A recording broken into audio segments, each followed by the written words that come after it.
တနှစ်အောက်ကလေးတွေကိုဒါတွေလုံးဝမကြွေးပါနဲ့မေမေတို့ရေကျမ်းမာရေးနဲ့ညညစ်တဲ့ထင်ပြီးတင်းရင်တွေလေးကိုဒါတွေချေးမိနေသလား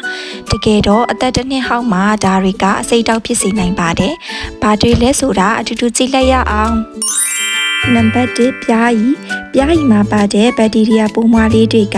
လူကြီးတွေအတွက်ပြဿနာမရှိပေမဲ့ကလေးရဲ့နုနယ်တဲ့အစာအိမ်ကဒါကိုမချေပြတ်နိုင်ပဲအသက်အန္တရာယ်ရှိစေနိုင်ပါတယ်။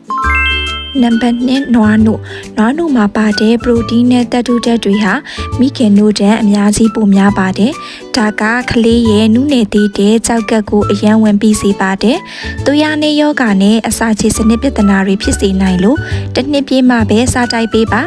နံပါတ်3စားနဲ့တကြားကလေးရဲ့ကြောက်ကက်ကစားကိုမစစ်ထုတ်နိုင်သေးတဲ့အတွက်ဖြည့်ဆက်စားတဲ့မှာစားလုံးဝမထည့်ပါနဲ့တကြားကသွားပိုးစားစီုံတည်းမကပဲကလေးကိုအချို့အရသာဆွဲလန်းစေပြီးအာဟာရဖြစ်စေတဲ့တခြားအစာတွေပါညှင်းဆန်လာစေပါတယ်ဒါကြောင့်တစ်နှစ်အောက်ကလေးတွေအတွက်စားနဲ့တကြားကိုအထူးလုံးဝရှောင်ပေးဖို့လိုအပ်ပါတယ်နံပါတ်4ပင်လယ်စာနဲ့ဥအမျိုးမျိုးငါးပစွန်နဲ့ဥအကားတွေဟာဓာတ်မတည့်ခြင်းကိုဖြစ်စေနိုင်ပါတယ်ခလေးကိုစာကြွေးကြည့်ရင်နည်းနည်းချင်းစီစမ်းကြွေးပြီးဓာတ်မတည့်တဲ့လက္ခဏာအိမ်ပြင်ထွက်တာအသက်ရှူခတ်တာရှိမရှိ3ရက်လောက်စောင့်ကြည့်ရပါမယ်နံပါတ်5မာကျောသောအစားအစာများဥပမာမြေပဲစီပြောင်းဘူးစီ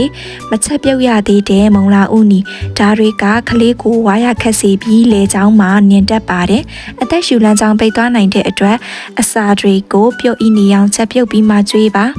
ဒီတော့မမေတို့ရေတစ်နှစ်အောင်မှာမိခင်နို့သို့မဟုတ်ဖော်မြူလာကတာအဓိကပါဖြည့်ဆွက်စားစာကျွေးပြီးဆိုရင်လေအသားငါဟင်းသီးဟင်းရက်တွေကိုတေချာချေပြီးမှကျွေးပေးပါဒီဗီဒီယိုလေးကအသုံးဝင်တယ်ဆိုရင်တခြားမမေတွေကို share ပေးဖို့မမေ့နဲ့အောင်နော်